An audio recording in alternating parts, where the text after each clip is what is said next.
In this manner, he of whom we have spoken continued to rush headlong towards that destruction which awaits the enemies of God, and once more, with a fatal emulation of their example whose ruin he had himself witnessed as the consequence of their impious conduct, he rekindled the persecution of the Christians, like a long extinguished fire, and fanned the unhallowed flame to a fiercer height than any who had gone before him. At first, indeed, though breathing fury and threatenings against God, like some savage beast of prey, or some crooked and wriggling serpent, he dared not, from fear of Constantine, openly level his attacks against the churches of God subject to his dominion, but dissembled the virulence of his malice, and endeavored by secret and limited measures to compass the death of the bishops, the most eminent of whom he found means to remove, through charges laid against them by the governors of the several provinces. And the manner in which they suffered had in it something strange, and hitherto unheard of. At all events, the barbarities perpetrated at Amasia of Pontus surpassed every known excess of cruelty. For in that city some of the churches, for the second time since the commencement of the persecutions, were leveled with the ground, and others were closed by the governors of the several districts, in order to prevent any who frequented them from assembling together, or rendering due worship to God. For he by whose orders these outrages were committed was too conscious of his own crimes to expect that these services were performed with any view to his benefit, and was convinced that all we did, and all our endeavors to obtain the favor of God, were on Constantine's behalf. These servile governors then, feeling assured that such a course would be pleasing to the impious tyrant, subjected the most distinguished prelates of the churches to capital punishment. Accordingly, men who had been guilty of no crime were led away, without cause punished like murderers, and some suffered a new kind of death, having their bodies cut piecemeal, and, after this cruel punishment, more horrible than any named in tragedy, being cast, as a food to fishes, into the depths of the sea. The result of these horrors was again, as before, the flight of pious men, and once more the fields and deserts received the worshippers of God. The tyrant, having thus far succeeded in his object, he farther determined to raise a general persecution of the Christians, and he would have accomplished his purpose, nor could anything have hindered him from carrying his resolution into effect, had not he who defends his own anticipated the coming evil, and by his special guidance conducted his servant Constantine to this part of the empire, causing him to shine forth as a brilliant light in the midst of the darkness and gloomy night. He, perceiving the evils of which he had heard to be no longer tolerable, took wise counsel, and tempering the natural clemency of his character with a certain measure of severity, hastened to succor those who were thus grievously oppressed. For he judged that it would rightly be deemed a pious and holy task to secure, by the removal of an individual, the safety of the greater part of the human race. He judged too, that if he listened to the dictates of clemency only, and bestowed his pity on one utterly unworthy of it, this would, on the one hand, confer no real benefit on a man whom nothing would induce to abandon his evil practices, and whose fury against his subjects would only be likely to increase, while, on the other hand, those who suffered from his oppression would thus be forever deprived of all hope of deliverance. Influenced by these reflections, the emperor resolved without farther delay to extend a protecting hand to those who had fallen into such an extremity of distress. He accordingly made the usual warlike preparations, and assembled his whole forces, both of horse and foot. But before them all was carried the standard which I have before described, as the symbol of his full confidence in God. He took with him also the priests of God, feeling well assured that now, if ever, he stood in need of the efficacy of prayer, and thinking it right that they should constantly be near and about his person, as most trusty guardians of the soul.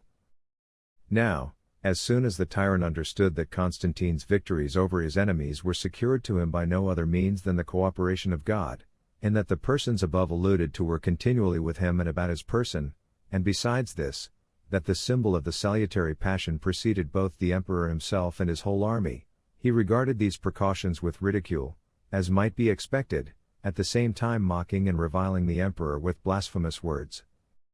On the other hand, he gathered round himself Egyptian diviners and soothsayers, with sorcerers and enchanters, and the priests and prophets of those whom he imagined to be gods. He then, after offering the sacrifices which he thought the occasion demanded, inquired how far he might reckon on a successful termination of the war. They replied with one voice, that he would unquestionably be victorious over his enemies, and triumphant in the war. And the oracles everywhere held out to him the same prospect in copious and elegant verses. The soothsayers certified him of favorable omens from the flight of birds, the priests declared the same to be indicated by the motion of the entrails of their victims. Elevated, therefore, by these fallacious assurances, he boldly advanced at the head of his army, and prepared for battle. And when he was now ready to engage, he desired the most approved of his bodyguard and his most valued friends to meet him in one of the places which they consider sacred. It was a well-watered and shady grove, and in it were several marble statues of those whom he accounted to be gods. After lighting tapers and performing the usual sacrifices in honor of these, he is said to have delivered the following speech. Friends and fellow soldiers, these are our country's gods, and these we honor with a worship derived from our remotest ancestors. But he who leads the army now opposed to us has proved false to the religion of his forefathers, and adopted atheistic sentiments, honoring in his infatuation some strange and unheard-of deity, with whose despicable standard he now disgraces his army, and confiding in whose aid he has taken up arms, and is now advancing, not so much against us as against those very gods whom he has forsaken. However, the present occasion shall prove which of us is mistaken in his judgment, and shall decide between our gods and those whom our adversaries profess to honor. For either it will declare the victory to be ours, and so most justly evince that our gods are the true saviors and helpers, or else, if this God of Constantine's, who comes we know not whence, shall prove superior to our deities, who are many, and in point of numbers, at least, have the advantage, let no one henceforth doubt which God he ought to worship, but attach himself at once to the superior power, and ascribe to him the honors of the victory. Suppose, then, this strange God, whom we now regard with ridicule, should really prove victorious, then indeed we must acknowledge and give him honor, and so bid a long farewell to those for whom we light our tapers in vain. But if our own gods triumph, as they undoubtedly will, then, as soon as we have secured the present victory, let us prosecute the war without delay against these despisers of the gods. Such were the words he addressed to those then present, as reported not long after to the writer of this history by some who heard them spoken. And as soon as he had concluded his speech, he gave orders to his forces to commence the attack. While these things were taking place, a supernatural appearance is said to have been observed in the cities subject to the tyrant's rule. Different detachments of Constantine's army seemed to present themselves to the view, marching at noonday through these cities, as though they had obtained the victory. In reality, not a single soldier was anywhere present at the time, and yet this appearance was seen through the agency of a divine and superior power, and foreshadowed what was shortly coming to pass. For as soon as the armies were ready to engage, he who had broken through the ties of friendly alliance was the first to commence the battle, on which Constantine, calling on the name of God the Supreme Savior, and giving this as the watchword to his soldiers, overcame him in this first conflict, and not long after in a second battle he gained a still more important and decisive victory, the salutary trophy preceding the ranks of his army. Indeed, wherever this appeared, the enemy soon fled before his victorious troops. And the emperor, perceiving this, whenever he saw any part of his forces hard pressed, gave orders that the salutary trophy should be moved in that direction, like some triumphant charm against disasters, at which the combatants were divinely inspired, as it were, with fresh strength and courage, and immediate victory was the result. Accordingly, he selected those of his bodyguard who were most distinguished for personal strength, valor, and piety, and entrusted them with the sole care and defense of the standard. There were thus no less than 50 men whose only duty was to surround and vigilantly defend the standard, which they carried each in turn on their shoulders. These circumstances were related to the writer of this narrative by the emperor himself in his leisure moments, long after the occurrence of the events, and he added another incident well worthy of being recorded. For he said that once, during the very heat of an engagement, a sudden tumult and panic attacked his army, which threw the soldier who then bore the standard into an agony of fear, so that he handed it over to another, in order to secure his own escape from the battle. As soon, however, as his comrade had received it, and he had withdrawn, and resigned all charge of the standard, he was struck in the belly by a dart, which took his life. Thus he paid the penalty of his cowardice and unfaithfulness, and lay dead on the spot, but the other, who had taken his place as the bearer of the salutary standard, found it to be the safeguard of his life. For though he was assailed by a continual shower of darts, the bearer remained unhurt, the staff of the standard receiving every weapon. It was indeed a truly marvelous circumstance, that the enemy's darts all fell within and remained in the slender circumference of this spear, and thus saved the standard-bearer from death, so that none of those engaged in this service ever received a wound. This story is none of mine, but for this, too, I am indebted to the emperor's own authority, who related it in my hearing along with other matters. And now, having thus through the power of God secured these first victories, he put his forces in motion and continued his onward march. The van, however, of the enemy, unable to resist the emperor's first assault, threw down their arms, and prostrated themselves at his feet. All these he spared, rejoicing to save human life. But there were others who still continued in arms, and engaged in battle. These the emperor endeavored to conciliate by friendly overtures, but when these were not accepted he ordered his army to commence the attack.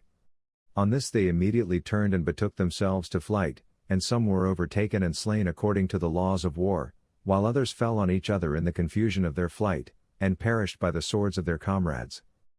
In these circumstances their commander, finding himself bereft of the aid of his followers, having lost his lately numerous array, both of regular and allied forces, having proved, too, by experience, how vain his confidence had been in those whom he thought to be gods, ignominiously took to flight, by which indeed he effected his escape, and secured his personal safety, for the pious emperor had forbidden his soldiers to follow him too closely, and thus allowed him an opportunity for escape.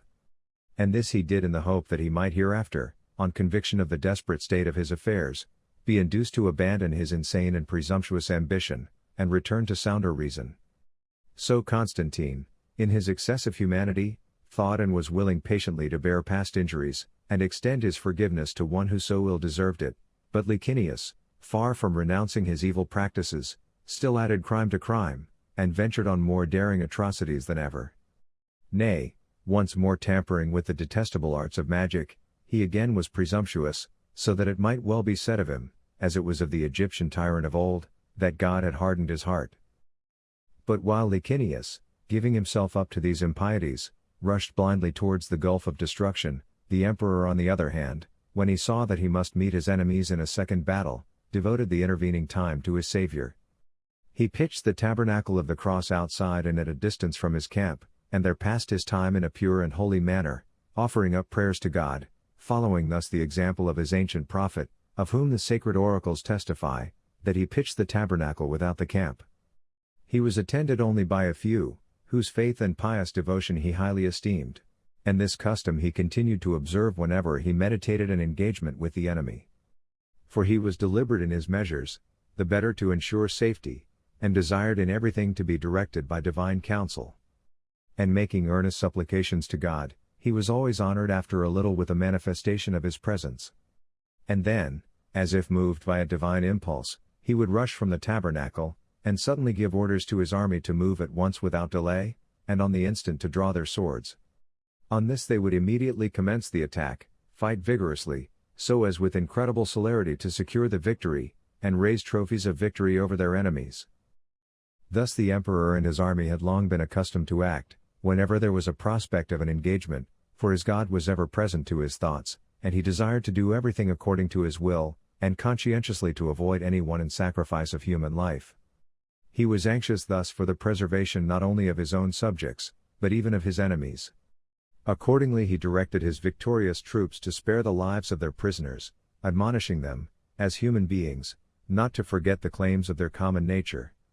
And whenever he saw the passions of his soldiery excited beyond control, he repressed their fury by a largesse of money, rewarding every man who saved the life of an enemy with a certain weight of gold. And the emperor's own sagacity led him to discover this inducement to spare human life, so that great numbers even of the barbarians were thus saved, and owed their lives to the emperor's gold. Now these, and 1,000 such acts as these, were familiarly and habitually done by the emperor. And on the present occasion he retired, as his custom was before battle, to the privacy of his tabernacle, and there employed his time in prayer to God. Meanwhile he strictly abstained from anything like ease, or luxurious living, and disciplined himself by fasting and bodily mortification, imploring the favor of God by supplication and prayer, that he might obtain his concurrence and aid, and be ready to execute whatever he might be pleased to suggest to his thoughts. In short, he exercised a vigilant care over all alike, and interceded with God as much for the safety of his enemies as for that of his own subjects.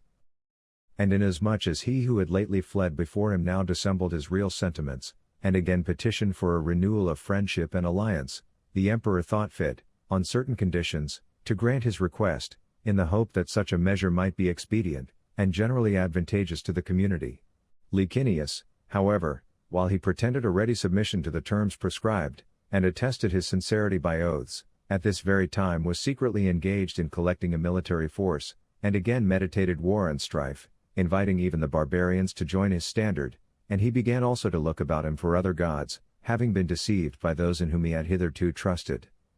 And, without bestowing a thought on what he had himself publicly spoken on the subject of false deities, or choosing to acknowledge that God who had fought on the side of Constantine, he made himself ridiculous by seeking for a multitude of new gods. Having now learned by experience the divine and mysterious power which resided in the salutary trophy, by means of which Constantine's army had become habituated to victory, he admonished his soldiers never to direct their attack against this standard, nor even incautiously to allow their eyes to rest upon it, assuring them that it possessed a terrible power, and was especially hostile to him, so that they would do well carefully to avoid any collision with it. And now, having given these directions, he prepared for a decisive conflict with him whose humanity prompted him still to hesitate, and to postpone the fate which he foresaw awaited his adversary. The enemy, however, confident in the aid of a multitude of gods, advanced to the attack with a powerful array of military force, preceded by certain images of the dead, and lifeless statues, as their defense. On the other side, the emperor, secure in the armor of godliness, opposed to the numbers of the enemy the salutary and life-giving sign, as at once a terror to the foe, and a protection from every harm. And for a while he paused, and preserved at first the attitude of forbearance, from respect to the treaty of peace to which he had given his sanction, that he might not be the first to commence the contest.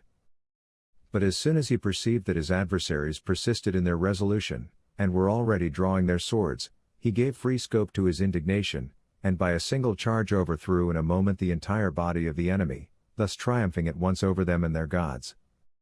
He then proceeded to deal with this adversary of God and his followers according to the laws of war, and consigned them to fitting punishment. Accordingly the tyrant himself, and they whose counsels had supported him in his impiety, were together subjected to the just punishment of death. After this, those who had so lately been deceived by their vain confidence in false deities, acknowledged with unfeigned sincerity the God of Constantine, and openly professed their belief in him as the true and only God. And now, the impious being thus removed, the sun once more shone brightly after the gloomy cloud of tyrannic power. Each separate portion of the Roman dominion became blended with the rest, the eastern nations united with those of the west, and the whole body of the Roman Empire was graced as it were by its head in the person of a single and supreme ruler, whose sole authority pervaded the whole. Now too the bright rays of the light of godliness gladdened the days of those who had heretofore been sitting in darkness and the shadow of death. Past sorrows were no more remembered, for all united in celebrating the praises of the victorious prince, and avowed their recognition of his preserver as the only true God. Thus he whose character shone with all the virtues of piety, the Emperor Victor, for he had himself adopted this name as a most fitting appellation to express the victory which God had granted him over all who hated or opposed him, assumed the dominion of the East, and thus singly governed the Roman Empire, reunited, as in former times, under one head. Thus, as he was the first to proclaim to all the sole sovereignty of God, so he himself, as sole sovereign of the Roman world, extended his authority over the whole human race. Every apprehension of those evils under the pressure of which all had suffered was now removed. Men whose heads had drooped in sorrow now regarded each other with smiling countenances, and looks expressive of their inward joy. With processions and hymns of praise they first of all, as they were told, ascribed the supreme sovereignty to God, as in truth the King of Kings, and then with continued acclamations rendered honor to the victorious emperor, and the Caesars, his most discreet and pious sons. The former afflictions were forgotten, and all past impieties forgiven, while with the enjoyment of present happiness was mingled the expectation of continued blessings in the future. Moreover, the emperor's edicts, permeated with his humane spirit, were published among us also, as they had been among the inhabitants of the other division of the empire, and his laws, which breathed a spirit of piety toward God, gave promise of manifold blessings, since they secured many advantages to his provincial subjects in every nation, and at the same time prescribed measures suited to the exigencies of the churches of God. For first of all they recalled those who, in consequence of their refusal to join in idol worship, had been driven to exile, or ejected from their homes by the governors of their respective provinces. In the next place, they relieved from their burdens those who for the same reason had been adjudged to serve in the civil courts, and ordained restitution to be made to any who had been deprived of property. They too, who in the time of trial had signalized themselves by fortitude of soul in the cause of God, and had therefore been condemned to the painful labor of the mines, or consigned to the solitude of islands, or compelled to toil in the public works, all received an immediate release from these burdens, while others, whose religious constancy had cost them the forfeiture of their military rank, were vindicated by the emperor's generosity from this dishonor, for he granted them the alternative either of resuming their rank, and enjoying their former privileges, or, in the event of their preferring a more settled life, of perpetual exemption from all service. Lastly, all who had been compelled by way of disgrace and insult to serve in the employments of women, he likewise freed with the rest. Such were the benefits secured by the emperor's written mandates to the persons of those who had thus suffered for the faith. His laws made ample provision for their property also. With regard to those holy martyrs of God who had laid down their lives in the confession of his name, he directed that their estates should be enjoyed by their nearest kindred, and, in default of any of these, that the right of inheritance should be vested in the churches. Farther, whatever property had been consigned to other parties from the treasury, whether in the way of sale or gift, together with that retained in the treasury itself, the generous mandate of the emperor directed should be restored to the original owners. Such benefits did his bounty, thus widely diffused, confer on the Church of God. But his munificence bestowed still further and more numerous favors on the heathen peoples and the other nations of his empire. So that the inhabitants of our eastern regions, who had heard of the privileges experienced in the opposite portion of the empire, and had blessed the fortunate recipients of them, and longed for the enjoyment of a similar lot for themselves, now with one consent proclaimed their own happiness, when they saw themselves in possession of all these blessings, and confessed that the appearance of such a monarch to the human race was indeed a marvelous event, and such as the world's history had never yet recorded. Such were their sentiments. And now that, through the powerful aid of God his Savior, all nations owned their subjection to the emperor's authority, he openly proclaimed to all the name of him to whose bounty he owed all his blessings, and declared that he, and not himself, was the author of his past victories. This declaration, written both in the Latin and Greek languages, he caused to be transmitted through every province of the empire. Now the excellence of his style of expression may be known from a perusal of his letters themselves, which were two in number, one addressed to the churches of God, the other to the heathen population in the several cities of the empire. The latter of these I think it well to insert here as connected with my present subject, in order on the one hand that a copy of this document may be recorded as matter of history, and thus preserved to posterity, and on the other that it may serve to confirm the truth of my present narrative. It is taken from an authentic copy of the imperial statute in my own possession, and the signature in the emperor's own handwriting attaches as it were the impress of truth to the statement I have made. Victor Constantinus, Maximus Augustus, to the inhabitants of the province of Palestine. To all who entertain just and sound sentiments respecting the character of the Supreme Being, it has long been most clearly evident, and beyond the possibility of doubt, how vast a difference there has ever been between those who maintain a careful observance of the hallowed duties of the Christian religion, and those who treat this religion with hostility or contempt. But at this present time, we may see by still more manifest proofs, and still more decisive instances, both how unreasonable it were to question this truth, and how mighty is the power of the Supreme God, since it appears that they who faithfully observe his holy laws, and shrink from the transgression of his commandments, are rewarded with abundant blessings, and are endued with well-grounded hope as well as ample power for the accomplishment of their undertakings. On the other hand, they who have cherished impious sentiments have experienced results corresponding to their evil choice. For how is it to be expected that any blessing would be obtained by one who neither desired to acknowledge nor duly to worship that God who is the source of all blessing? Indeed, facts themselves are a confirmation of what I say.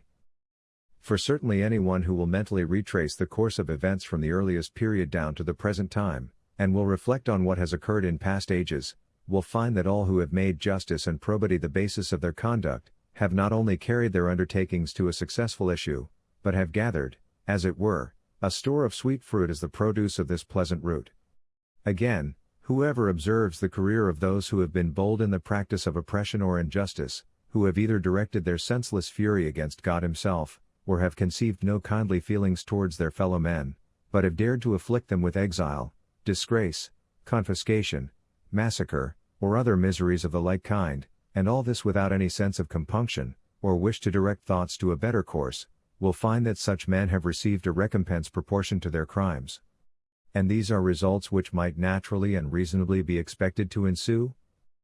For whoever have addressed themselves with integrity of purpose to any course of action, keeping the fear of God continually before their thoughts, and preserving an unwavering faith in Him, without allowing present fears or dangers to outweigh their hope of future blessings, such persons, though for a season they may have experienced painful trials, have borne their afflictions lightly, being supported by the belief of greater rewards in store for them, and their character has acquired a brighter luster in proportion to the severity of their past suffer-rags. With regard, on the other hand, to those who have either dishonorably slighted the principles of justice, or refused to acknowledge the supreme God themselves, and yet have dared to subject others who have faithfully maintained His worship to the most cruel insults and punishments, who have failed equally to recognize their own wretchedness in oppressing others on such grounds, and the happiness and blessing of those who preserve their devotion to God even in the midst of such sufferings, with regard, I say, to such men, many a time have their armies been slaughtered, many a time have they been put to flight,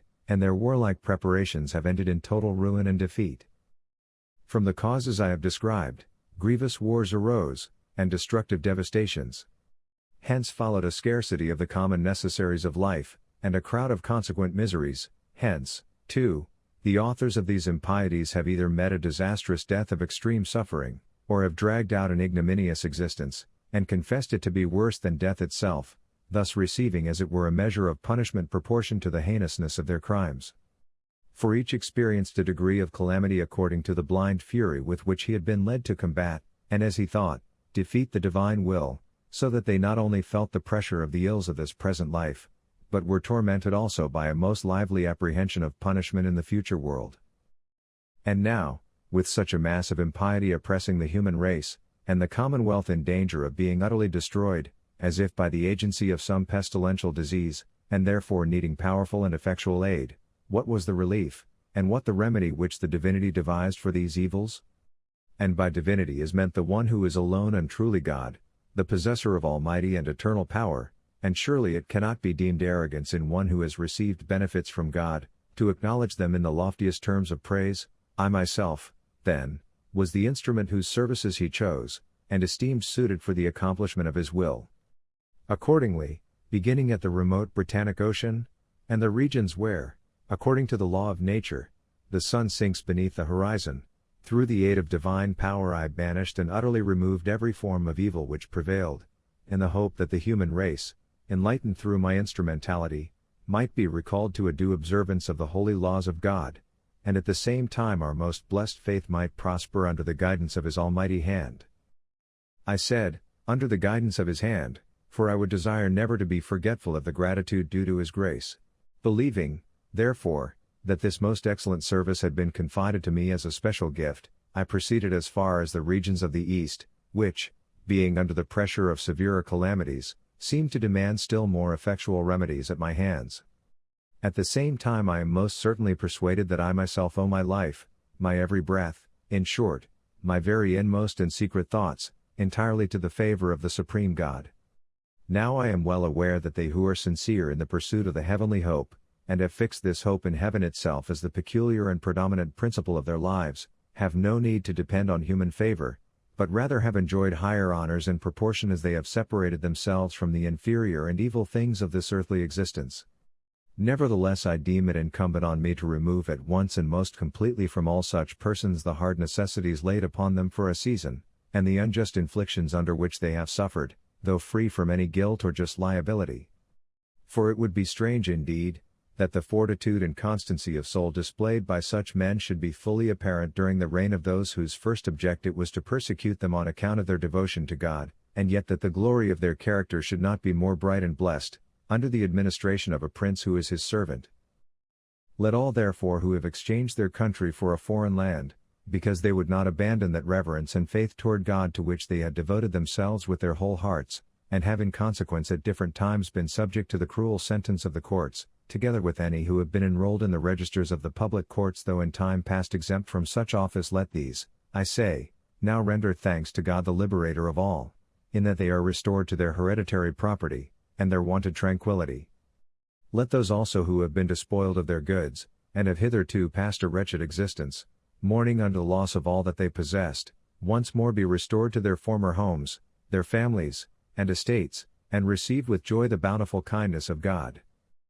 Furthermore, it is our command that all those who have been detained in the islands against their will should receive the benefit of this present provision, in order that they who will now have been surrounded by rugged mountains and the encircling barrier of the ocean, being now set free from that gloomy and desolate solitude, may fulfill their fondest wish by revisiting their dearest friends. Those, too, who have prolonged a miserable life in the midst of abject and wretched squalor, welcoming their restoration as an unlooked-for gain, and discarding henceforth all anxious thoughts, may pass their lives with us in freedom from all fear. For that any one could live in a state of fear under our government, when we boast and believe ourselves to be the servants of God, would surely be a thing most extraordinary even to hear of, and quite incredible, and our mission is to rectify the errors of the others. Again, with regard to those who have been condemned either to the grievous labor of the mines, or to service in the public works, let them enjoy the sweets of leisure in place of these long-continued toils, and henceforth lead a far easier life, and more accordant with the wishes of their hearts, exchanging the incessant hardships of their tasks for quiet relaxation.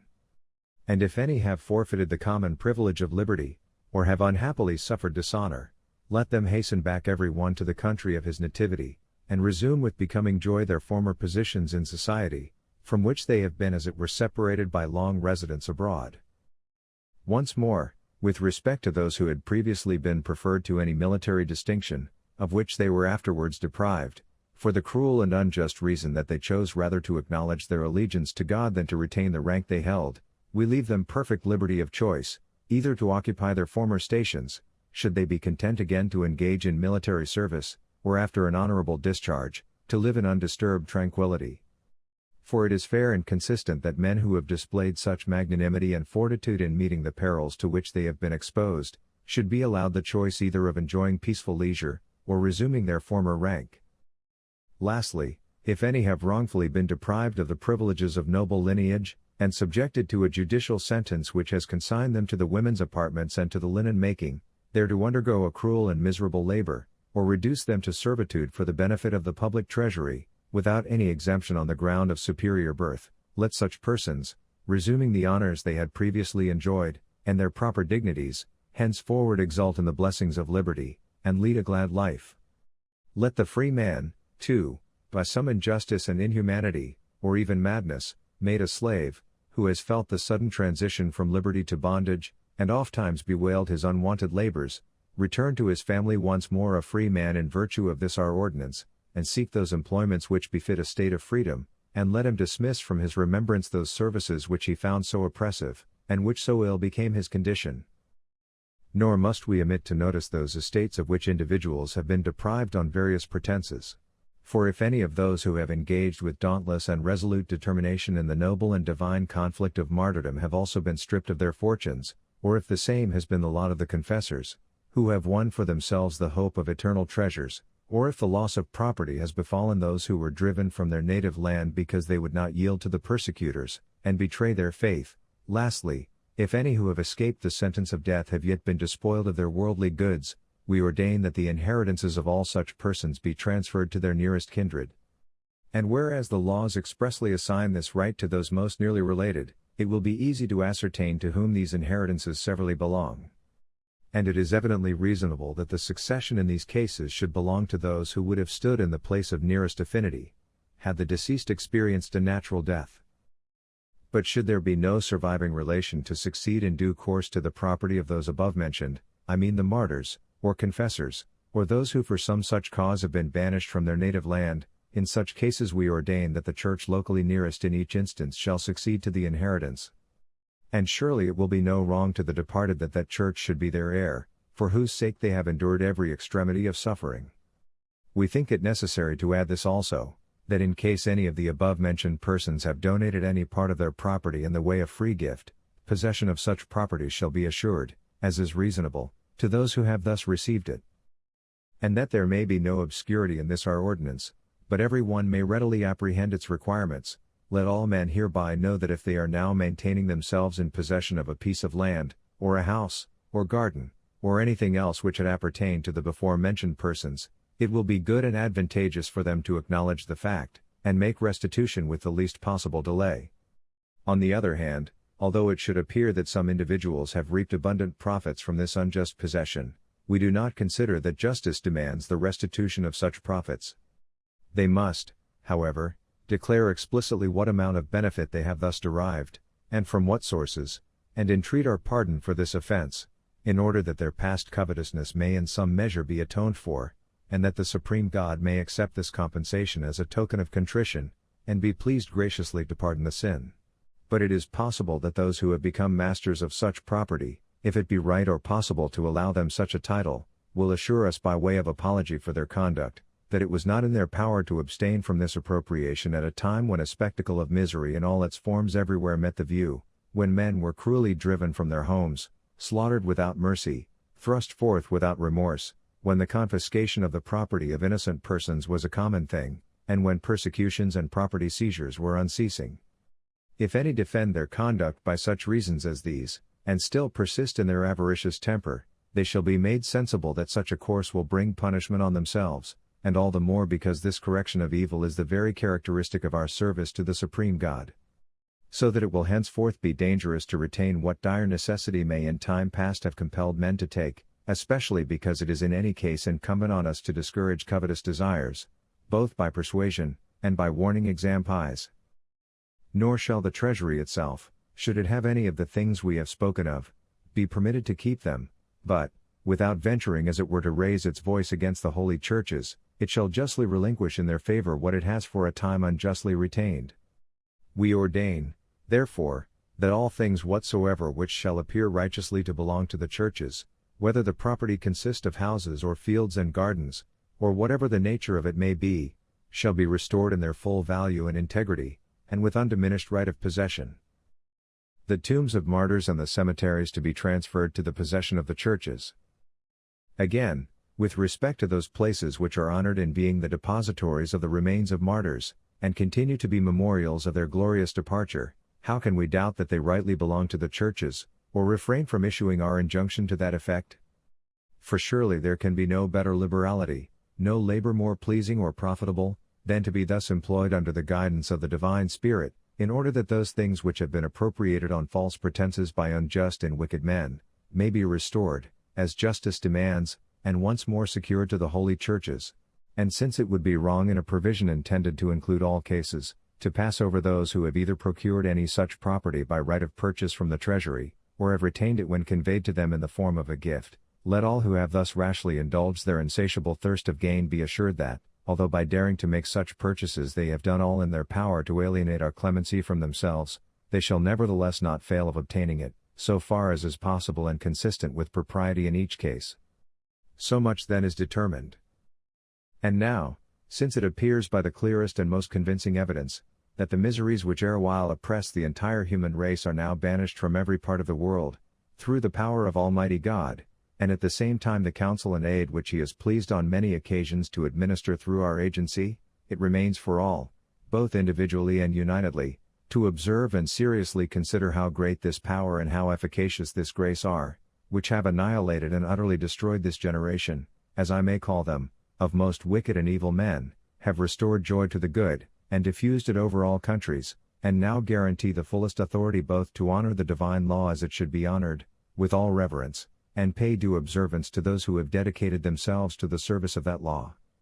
These rising as from some dark abyss and, with an enlightened knowledge of the present course of events, will henceforward render to its precepts that becoming reverence and honor which are consistent with their pious character. Let this ordinance be published in our eastern provinces. Such were the injunctions contained in the first letter which the Emperor addressed to us. And the provisions of this enactment were speedily carried into effect, everything being conducted in a manner quite different from the atrocities which had but lately been daringly perpetrated during the cruel ascendancy of the tyrants. Those persons also who were legally entitled to it, received the benefit of the Emperor's liberality. After this the emperor continued to address himself to matters of high importance, and first he sent governors to the several provinces, mostly such as were devoted to the saving faith, and if any appeared inclined to adhere to Gentile worship, he forbade them to offer sacrifice. This law applied also to those who surpassed the provincial governors in rank and dignity, and even to those who occupied the highest station, and held the authority of the praetorian prefecture. If they were Christians, they were free to act consistently with their profession; if otherwise, the law required them to abstain from idolatrous sacrifices. Soon after this, 2 laws were promulgated about the same time, one of which was intended to restrain the idolatrous abominations which in time past had been practiced in every city and country, and it provided that no one should erect images, or practice divination and other false and foolish arts, or offer sacrifice in any way. The other statute commanded the heightening of the oratories, and the enlargement in length and breadth of the churches of God, as though it were expected that, now the madness of polytheism was wholly removed, pretty nearly all mankind would henceforth attach themselves to the service of God. His own personal piety induced the emperor to devise and write these instructions to the governors of the several provinces, and the law farther admonished them not to spare the expenditure of money, but to draw supplies from the imperial treasury itself. Similar instructions were written also to the bishops of the several churches, and the emperor was pleased to transmit the same to myself, being the first letter which he personally addressed to me. Victor Constantinus, Maximus Augustus, to Eusebius. Forasmuch as the unholy and wilful rule of tyranny has persecuted the servants of our Saviour until this present time, I believe and have fully satisfied myself, best beloved brother, that the buildings belonging to all the churches have either become ruinous through actual neglect, or have received inadequate attention from the dread of the violent spirit of the times. But now, that liberty is restored, and that serpent driven from the administration of public affairs by the providence of the supreme God, and our instrumentality, we trust that all can see the efficacy of the divine power, and that they who through fear of persecution or through unbelief have fallen into any errors, will now acknowledge the true God, and adopt in future that course of life which is according to truth and rectitude. With respect, therefore, to the churches over which you yourself preside, as well as the bishops, presbyters, and deacons of other churches with whom you are acquainted, do you admonish all to be zealous in their attention to the buildings of the churches, and either to repair or enlarge those which at present exist, or, in cases of necessity, to erect new ones. We also empower you, and the others through you, to demand what is needful for the work, both from the provincial governors and from the praetorian prefect. For they have received instructions to be most diligent in obedience to your holiness's orders. God preserve you, beloved brother. A copy of this charge was transmitted throughout all the provinces to the bishops of the several churches, the provincial governors received directions accordingly, and the imperial statute was speedily carried into effect. Moreover, the emperor, who continually made progress in piety towards God, dispatched an admonitory letter to the inhabitants of every province, respecting the error of idolatry into which his predecessors in power had fallen, in which he eloquently exhorts his subjects to acknowledge the supreme God, and openly to profess their allegiance to his Christ as their Savior. This letter also, which is in his own handwriting, I have judged it necessary to translate from the Latin for the present work, in order that we may hear, as it were, the voice the emperor himself uttering these sentiments in the audience of all mankind.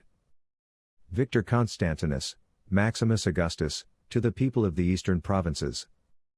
Whatever is comprehended under the sovereign laws of nature, seems to convey to all men an adequate idea of the forethought and intelligence of the divine order. Nor can any, whose minds are directed in the true path of knowledge to the attainment of that end, entertain a doubt that the just perceptions of sound reason, as well as those of the natural vision itself, through the sole influence of genuine virtue, lead to the knowledge of God.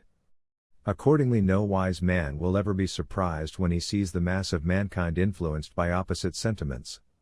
For the beauty of virtue would be useless and unperceived, did not vice display in contrast with it the course of perversity and folly. Hence it is that the one is crowned with reward, while the Most High God is himself the administrator of judgment to the other.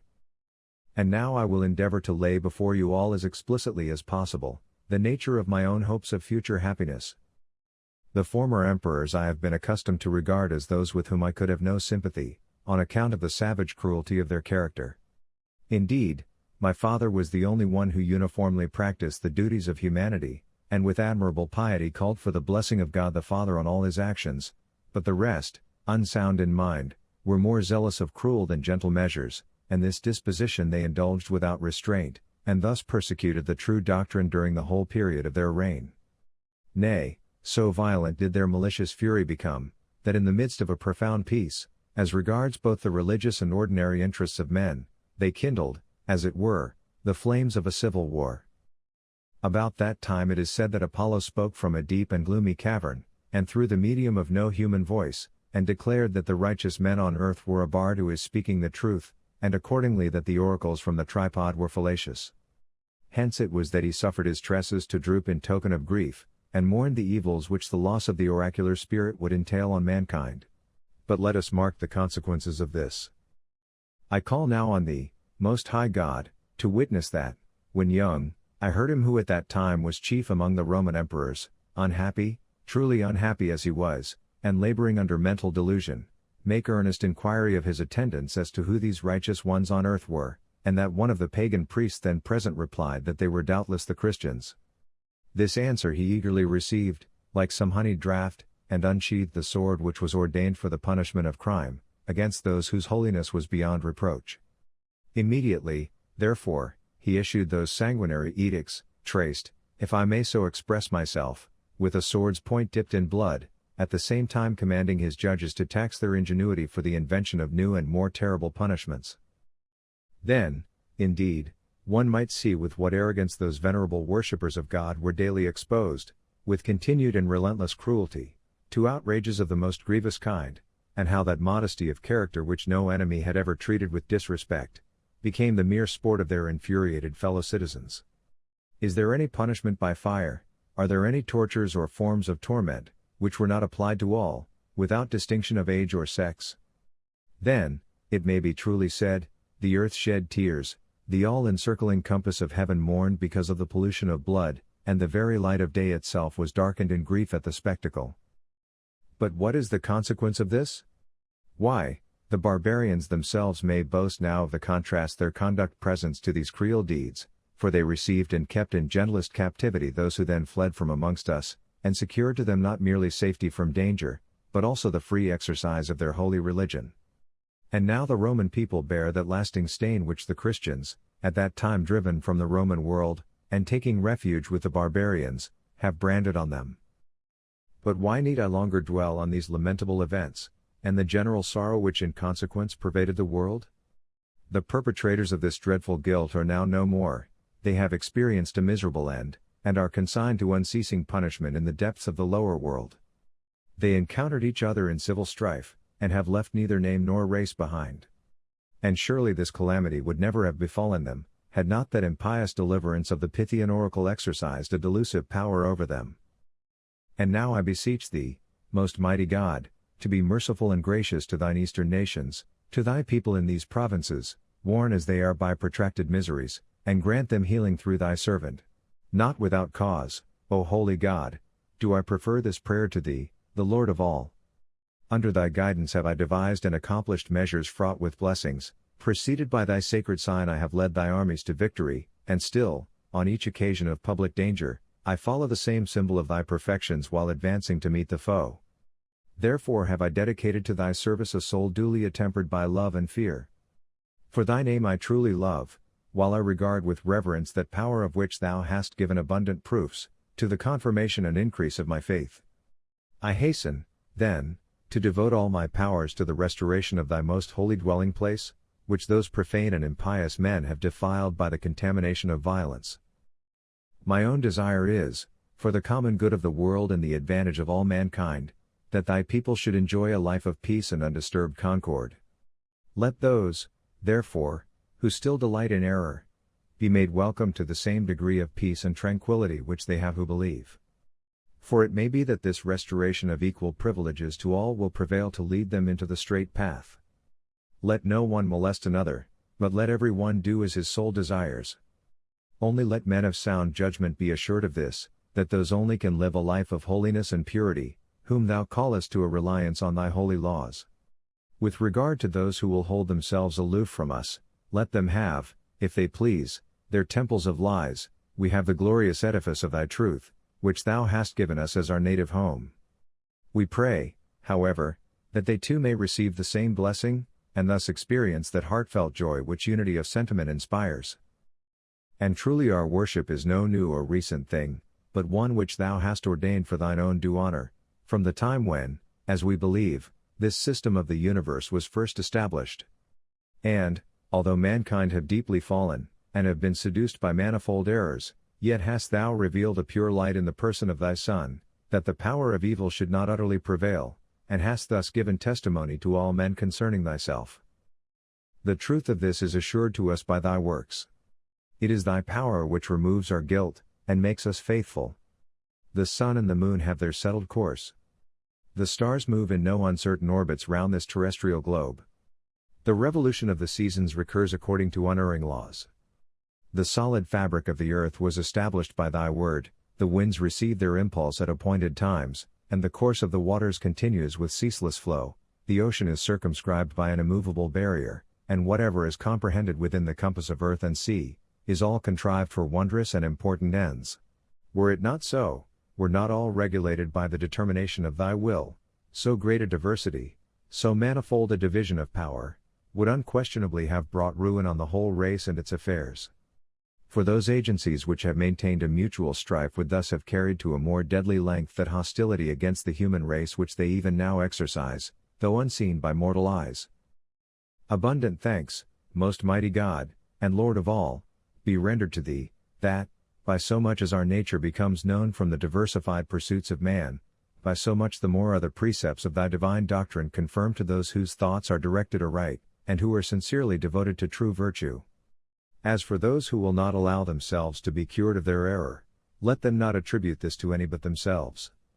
For that remedy which is of sovereign and healing virtue is openly placed within the reach of all.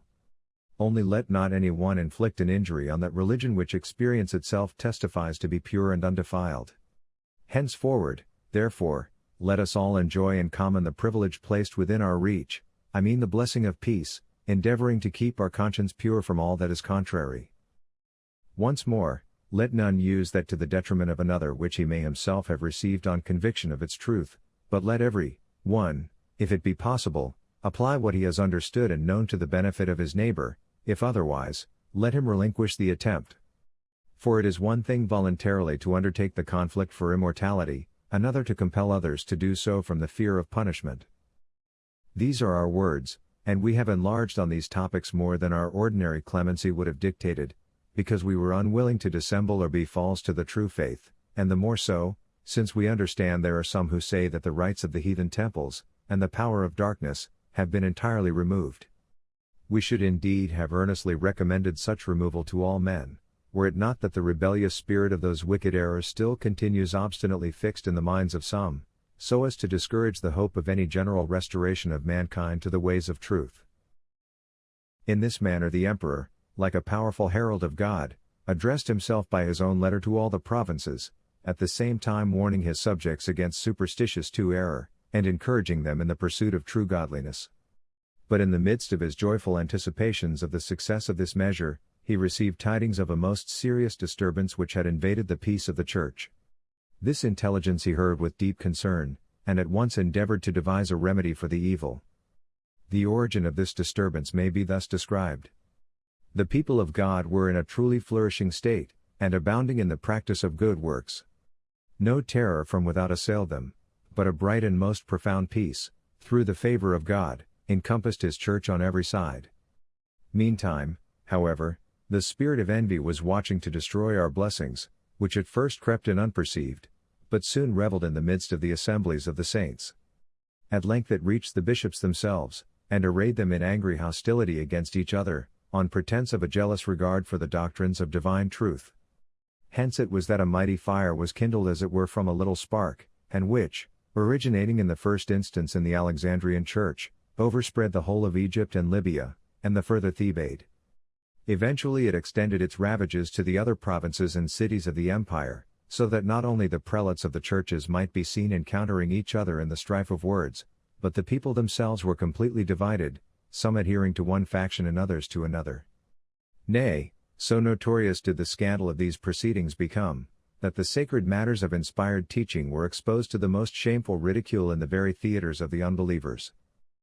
Some thus at Alexandria maintained an obstinate conflict on the highest questions. Others throughout Egypt and the Upper Thebaid were at variance on account of an earlier controversy, so that the churches were everywhere distracted by divisions.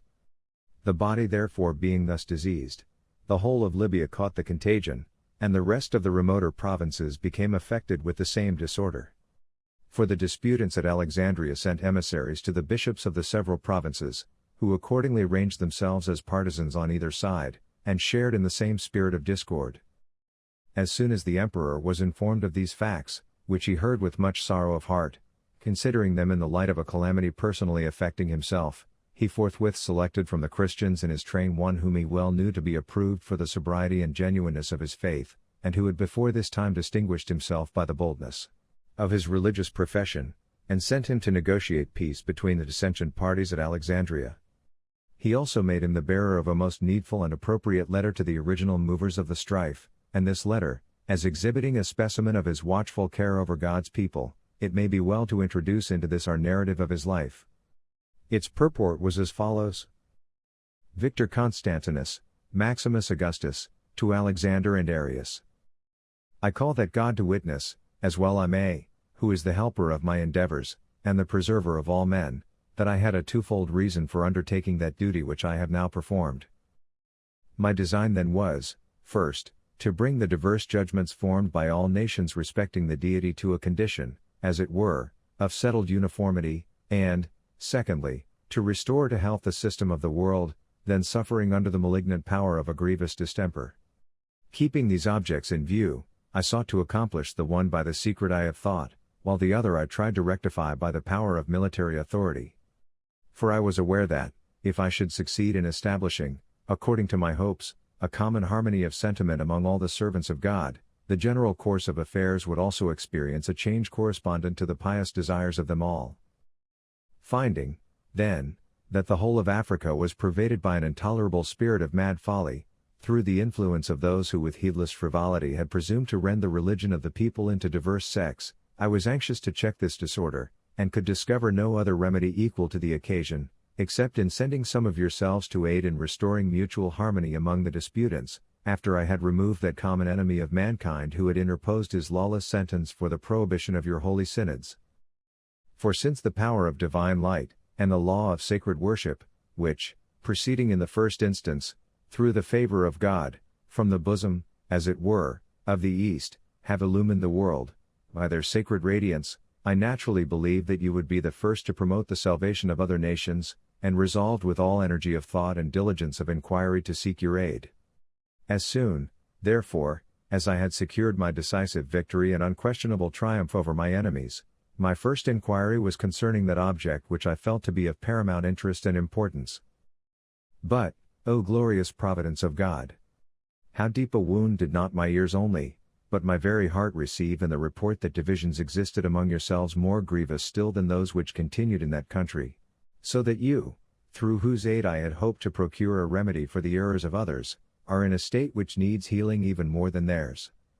And yet, having made a careful enquiry into the origin and foundation of these differences, I find the cause to be of a truly insignificant character, and quite unworthy of such fierce contention. Feeling myself, therefore, compelled to address you in this letter, and to appeal at the same time to your unanimity and sagacity, I call on divine providence to assist me in the task, while I interrupt your dissension in the character of a minister of peace. And with reason, for if I might expect, with the help of a higher power, to be able without difficulty, by a judicious appeal to the pious feelings of those who heard me, to recall them to a better spirit, even though the occasion of the disagreement were a greater one, how can I refrain from promising myself a far easier and more speedy adjustment of this difference, when the cause which hinders general harmony of sentiment is intrinsically trifling and of little moment? I understand, then, that the origin of the present controversy is this. When you, Alexander, demanded of the presbyters what opinion they severally maintained respecting a certain passage in the divine law, or rather, I should say, that you asked them something connected with an unprofitable question, then you, Arius, inconsiderately insisted on what ought never to have been conceived at all, or if conceived, should have been buried in profound silence. Hence it was that a dissension arose between you, fellowship was withdrawn, and the holy people, rent into diverse parties, no longer preserved the unity of the one body. Now, therefore, do ye both exhibit an equal degree of forbearance, and receive the advice which your fellow servant righteously gives. What then is this advice? It was wrong in the first instance to propose such questions as these, or to reply to them when propounded. For those points of discussion which are enjoined by the authority of no law, but rather suggested by the contentious spirit which is fostered by misused leisure, even though they may be intended merely as an intellectual exercise, ought certainly to be confined to the region of our own thoughts, and not hastily produced in the popular assemblies, nor unadvisedly entrusted to the general ear. For how very few are there able either accurately to comprehend, or adequately to explain subjects so sublime and abstruse in their nature? Or, granting that one were fully competent for this, how many people will he convince? Or, who, again, in dealing with questions of such subtle nicety as these, can secure himself against a dangerous declension from the truth? It is incumbent therefore on us in these cases to be sparing of our words, lest, in case we ourselves are unable, through the feebleness of our natural faculties, to give a clear explanation of the subject before us, or, on the other hand, in case the slowness of our hearers' understandings disables them from arriving at an accurate apprehension of what we say, from one or other of these causes the people be reduced to the alternative either of blasphemy or schism. Let therefore both the unguarded question and the inconsiderate answer receive your mutual forgiveness. For the cause of your difference has not been any of the leading doctrines or precepts of the divine law, nor has any new heresy respecting the worship of God arisen among you. You are in truth of one and the same judgment, you may therefore well join in communion and fellowship. For as long as you continue to contend about these small and very insignificant questions, it is not fitting that so large a portion of God's people should be under the direction of your judgment, since you are thus divided between yourselves. I believe it indeed to be not merely unbecoming, but positively evil, that such should be the case. But I will refresh your minds by a little illustration, as follows. You know that philosophers, though they all adhere to one system, are yet frequently at issue on certain points, and differ, perhaps, in their degree of knowledge, yet they are recalled to harmony of sentiment by the uniting power of their common doctrines. If this be true, is it not far more reasonable that you, who are the ministers of the supreme God, should be of one mind respecting the profession of the same religion? But let us still more thoughtfully and with closer attention examine what I have said, and see whether it be right that, on the ground of some trifling and foolish verbal difference between ourselves, brethren should assume towards each other the attitude of enemies, and the august meeting of the synod be rent by profane disunion, because of you who wrangled together on points so trivial and altogether unessential? This is vulgar, and rather characteristic of childish ignorance, than consistent with the wisdom of priests and men of sense. Let us withdraw ourselves with a good will from these temptations of the devil. Our great God and common Savior of all has granted the same light to us all. Permit me, who am his servant, to bring my task to a successful issue, under the direction of his providence, that I may be enabled, through my exhortations, and diligence, and earnest admonition, to recall his people to communion and fellowship. For since you have, as I said, but one faith, and one sentiment respecting our religion, and since the divine commandment in all its parts enjoins on us all the duty of maintaining a spirit of concord, let not the circumstance which has led to a slight difference between you, since it does not affect the validity of the whole, cause any division or schism among you. And this I say without in any way desiring to force you to entire unity of judgment in regard to this truly idle question, whatever its real nature may be. For the dignity of your synod may be preserved, and the communion of your whole body maintained unbroken, however wide a difference may exist among you as to unimportant matters. For we are not all of us like-minded on every subject, nor is there such a thing as one disposition and judgment common to all alike. As far, then, as regards the divine providence, let there be one faith, and one understanding among you, one united judgment in reference to God. But as to your subtle disputations on questions of little or no significance, though you may be unable to harmonize in sentiment, such differences should be consigned to the secret custody of your own minds and thoughts. And now, let the preciousness of common affection, let faith in the truth, let the honor due to God and to the observance of his law continue immovably among you. Resume, then, your mutual feelings of friendship, love, and regard, restore to the people their wonted embracings, and do ye yourselves, having purified your souls, as it were, once more acknowledge one another. For it often happens that when a reconciliation is effected by the removal of the causes of enmity, friendship becomes even sweeter than it was before. Restore me then my quiet days, and untroubled nights, that the joy of undimmed light, the delight of a tranquil life, may henceforth be my portion. Else must I needs mourn, with constant tears, nor shall I be able to pass the residue of my days in peace. For while the people of God, whose fellow servant I am, are thus divided amongst themselves by an unreasonable and pernicious spirit of contention, how is it possible that I shall be able to maintain tranquility of mind? And I will give you a proof how great my sorrow has been on this behalf. Not long since I had visited Nicomedia, and intended forthwith to proceed from that city to the east. It was while I was hastening towards you, and had already accomplished the greater part of the distance, that the news of this matter reversed my plan, that I might not be compelled to see with my own eyes that which I felt myself scarcely able even to hear. Open then for me henceforward by your unity of judgment that road to the regions of the east which your dissensions have closed against me, and permit me speedily to see yourselves and all other peoples rejoicing together, and render due acknowledgment to God in the language of praise and thanksgiving for the restoration of general concord and liberty to all. In this manner the pious emperor endeavored by means of the foregoing letter to promote the peace of the Church of God. And the excellent man to whom it was entrusted performed his part not merely by communicating the letter itself, but also by seconding the views of him who sent it, for he was, as I have said, in all respects a person of pious character. The evil, however, was greater than could be remedied by a single letter, insomuch that the acrimony of the contending parties continually increased, and the effects of the mischief extended to all the eastern provinces. These things jealousy and some evil spirit who looked with an envious eye on the prosperity of the Church, wrought.